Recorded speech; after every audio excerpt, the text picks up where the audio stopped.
Right, gentlemen, we're here as part of the RTV series of programs to discuss 4 books. The first of which is The African Caliphate, The Life, Works and Teachings of Sheikh Usman dan Fodiye by Ibrahim Suleiman. And just to get us going, and I'm presuming that we all know something about Sheikh Usman, his career, in broad terms at least. So here's a quote that I hope will be enough to get the ball rolling. The quote is from the author in the introduction. He says, "Unbelief, iniquity and open defiance of Allah's laws had become the order of the day. The social system was immoral. Women were oppressed and, in the Shehu's words, neglected like animals. There was unrestrained mixing of men and women. Cheating and fraud were rife. In the legal sphere, the Sharia had been subjected to significant alteration, and property laws were geared towards benefiting the rulers. Hausaland was at a critical stage in its history, needing a profound challenge to stir its conscience.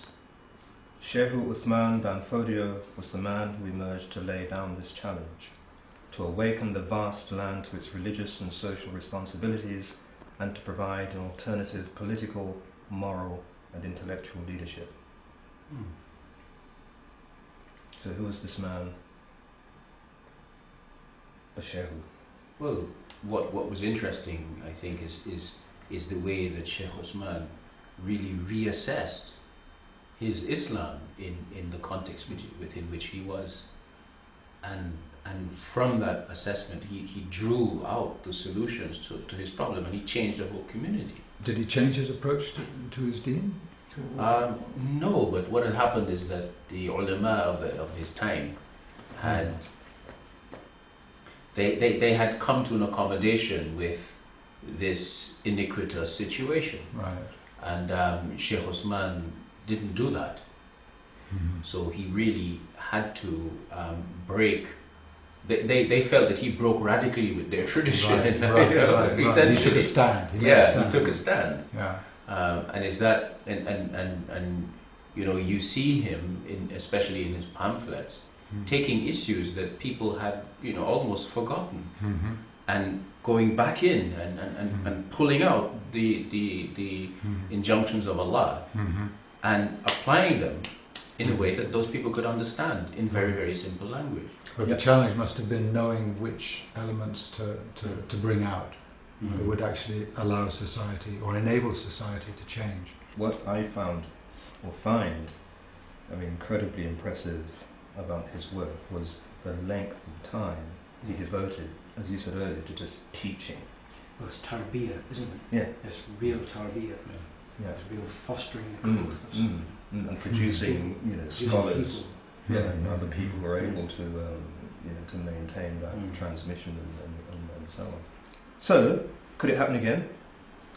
Well, I think it begs the question of how does one make it happen again? Because as we were saying at the beginning, the situation that's described at the time when Sheikh Usman had to go into action, so to speak, is a situation that we're all really familiar with from our everyday lives, and everybody is familiar with that.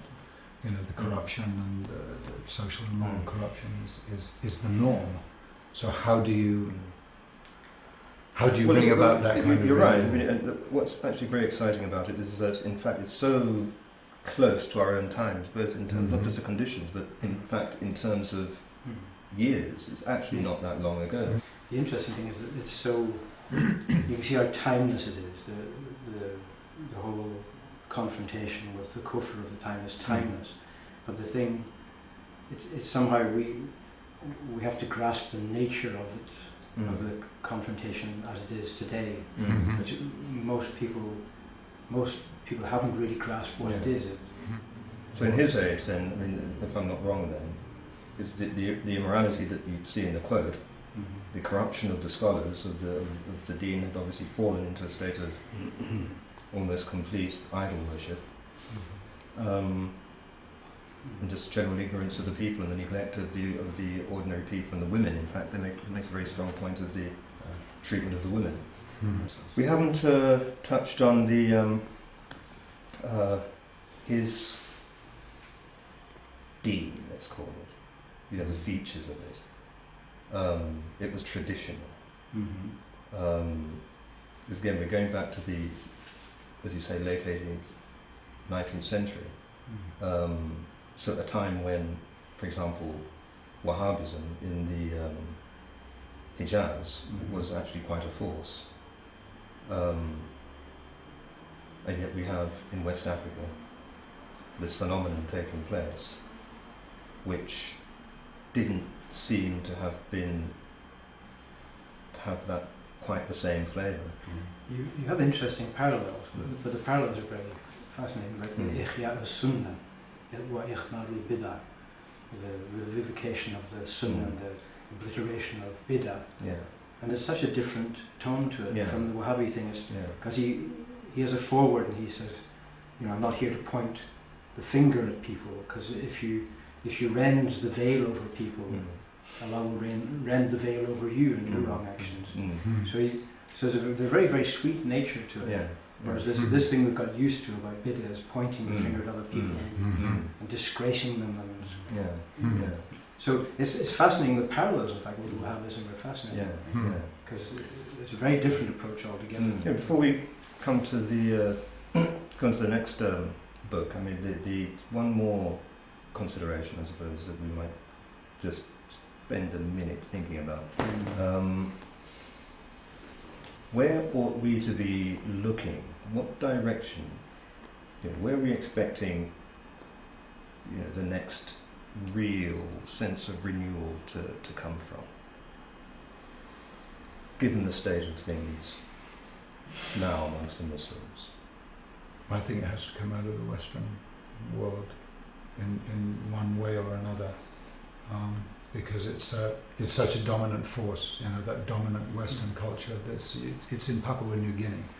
It's everywhere, and so in order to get back to Din al Fitra, you've got to have some kind of antidote to that kind of all-pervading monoculture of kufr and capitalism and consumerism and materialism and all of that's so far-reaching that I think that the contribution from the West, whether it's from indigenous Europeans who accept Islam or whether it's from second and third generation immigrants, it really doesn't matter. But I think that the understanding of what has happened has to come out of a kind of Western context. Somehow, if you had the disease, you're more likely to have an antibody. People have become still in the West and not intoxicated as many people are by it. I recognise among the Muslims now in the States and in Europe that there's a kind of desire for the kind of traditional Islam and exactly what Sheikh Usman embodied. There's a kind of desire for that, even if people don't articulate it necessarily in that way by mentioning him by name. But I think there's a yearning for that, for the real thing. And if there's a yearning for it, then it will emerge. What can certainly be said, Aaron, for the book is that, in fact, it's a manual. Looking at his life and the approach he took, the steps he took when he took them, I can't quite see it happening. Things happen the way they've always happened, don't they?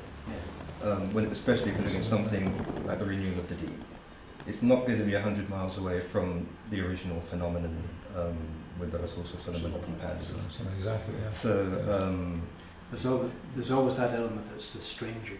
There's certain things that it's the same pattern, but it's always the strangers. That's right. Yes. So we're looking for the strangers then. In a way, yes. Book Talk is sponsored by BahaPress.com. To receive an exclusive 10% discount on any purchase, enter the code RTV-discount01 when placing your order.